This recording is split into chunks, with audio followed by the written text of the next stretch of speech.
Hard, low, fast, Lamborghini's Huracan Evo just begs to be driven. Cape Town, there are few cars that attract attention as much as a Lamborghini.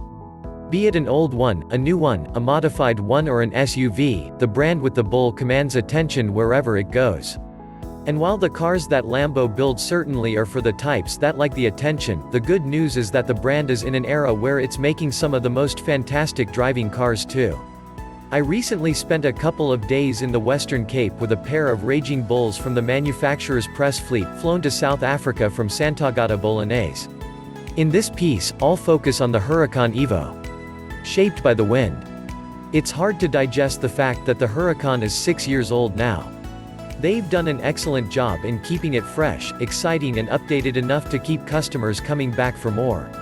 The Performante version that we drove last year, for example, was still on back order while the Evo version hit shelves due to demand.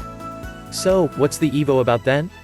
It's a fettled version of the Performante, with less aggression in its chassis setup and more luxury, if you can call it that, in the cabin. The ride's still firmer than the Audi R8 that shares its gizzards, but not to the point where it breaks your back over a twisty B road. Before we get onto the drive, let's tackle some of the style and tech. New decade, new look. For 2020, the Huracan gains a more aero-efficient front and rear end. According to Lamborghini, the larger intakes, scallops and channels increase downforce 7 times over the original Huracan. The subtle ducktail spoiler at the rear, the slightly more aggressive side skirts, that extra hint of pointedness at the front, all work in an exquisite way to bring the car up to date and in line with the latest Ferrari F8 in my opinion. In fact, to my eyes, the Huracan Evo looks better from every angle when compared to anything from Ferrari's current stable. On the inside, things look a little different too, as a new central transmission console now holds a touchscreen entertainment system. To be honest, the system looks engaging and different enough to an Audi system to make you feel like you've paid for something unique, but I really only used the system once to turn all audio off. Dripping technology.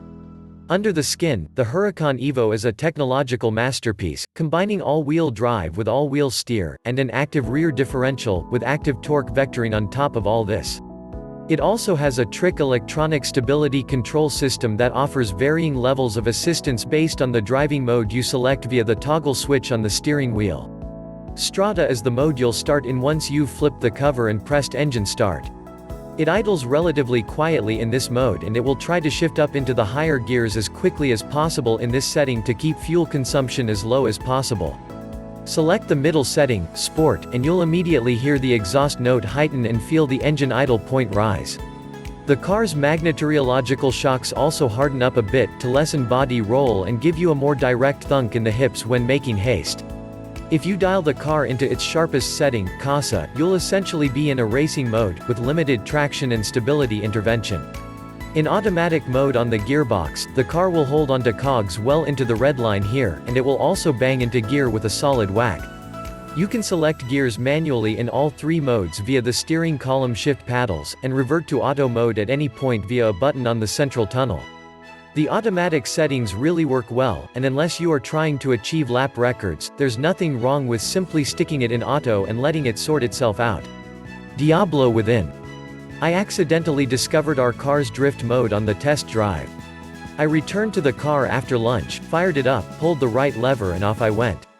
It was 40 degrees Celsius on the day and a few minutes after leaving the lunch stop, I noticed the digital instrument cluster throwing swear words at me, ESC off, stop, start off, 4-wheel drive off, etc. etc. I had not noticed my driving partner fiddling with the onboard systems, which Lamborghini later advised me was the cause of the car going into drift mode. Nevertheless, driving the car in this mode in a twisty high-speed section through the Western Cape Mountains, I quickly realized how good the car was just as a mechanical sum of items. It steered with a quickness that's not possible in most road cars, and it stuck to the road with intent even when climbing on the accelerator a little too early out of the bends. There's this built-in balance and smoothness amongst all the noise and drama that gives you a genuine confidence to push on and on and on. It's a jet fighter. While the main thing about the Huracan Evo is the noise, drama, style and gasps that come out of people when they see it, the true beauty of the car lies in its driving aids. In most cars, we'd like to think that by switching the driving aids off, we gain greater control of the vehicle, which is true in most instances, but in this car, you actually want the systems.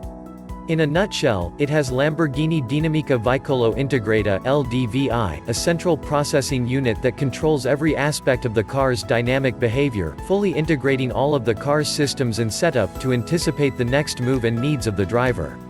It's almost precognitive, they say, and combined with Lamborghini Piattaforma Inerziale (LPI), a set of gyroscope sensors placed at the car's center of gravity, it can instantaneously adapt the suspension damping for better handling.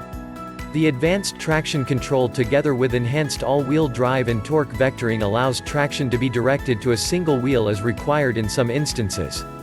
This unique combination of the car's mechanical tidbits and the electronics make it one of the fastest things on four wheels, and it's an amazing example of how driving enjoyment can be improved with digital assistance. Worth buying? Look, it's not cheap, and once you start ticking away at the options boxes, you'll find yourself close to the R7 million mark.